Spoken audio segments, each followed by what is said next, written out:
Hey, we are talking about Miss Marvel, Magnificent Miss Marvel #1.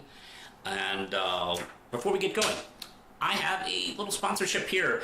You can support the Pink Wing and Prime Controller #3 Kickstarter. It's going on at this very moment. It's only got a couple days left. It's a really cool comic. I do endorse indie comics, and this is a really fun one. Check it out, the links below. Okay, now let's get to a non-indie book, Magnificent Miss Marvel #1. It's going to take me a while to kind of adjust. I could just say Miss Marvel. I mean, who cares? But this is the new era with the book, and yeah, I don't think it should be renumbered either, but I mean, at least it does have some sort of semblance of a reason to do it.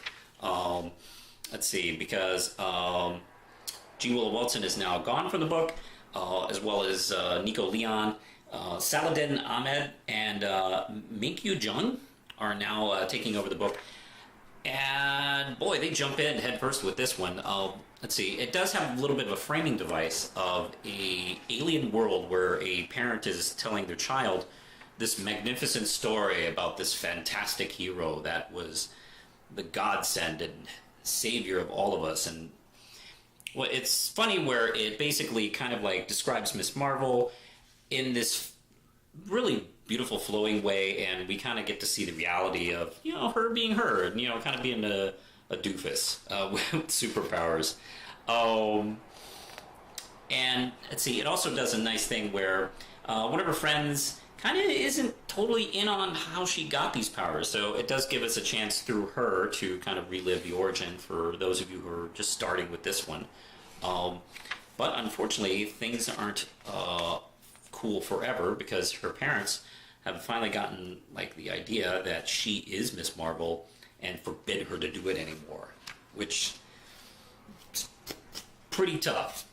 She runs away upset. And of course, being the Marvel Universe, there's a chance for her to kind of like, you know, take it out on some other monster or baddie or villain.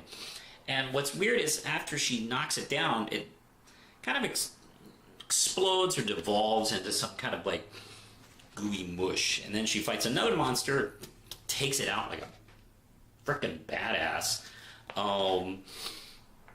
And it also devolves into some gooey mush. And Bruno had been watching the whole scene, and he's actually, you know, come up with this little kind of alien detector thing.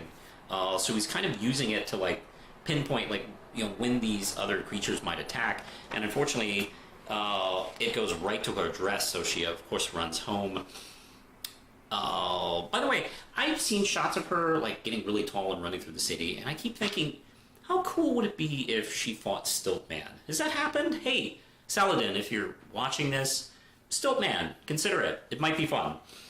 Anyway, she gets home and her parents devolve in gooey mush. So, where are they? This obviously isn't them. Were they them when they told her not to be Miss Marvel anymore? Were they taken right after that? I don't know. The next issue cover kind of suggests that we'll be going to some other planet. I assume the planet that the first scene takes place in. So, very cool. Very nice, fast pace. Saladin, I think, has a really good voice for Miss Marvel.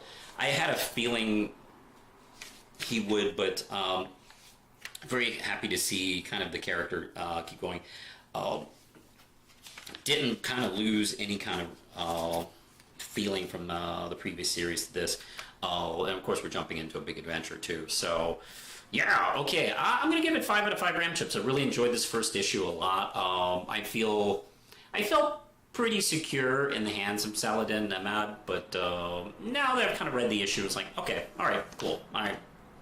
I'm 100% on board. I was like 99% on board anyway, so I got the full extra percentage point. So yeah, definitely check it out if you're a Miss Marvel fan. Or if you're just curious about the character, actually. It's actually a pretty good jumping on point. So, what did you think of the comment below? Did you read it? Give me a comment below about it. You can like, subscribe, hit the notification bell if you want to keep hearing from me specifically the real Manos. Don't forget the Pink Wing Prime Controller Kickstarter is still going on for a couple more days. Please consider supporting it. You can find me on Twitter and Facebook. Not to mention, you can support this channel on the Patreon. You've heard lots of great things about it, I know.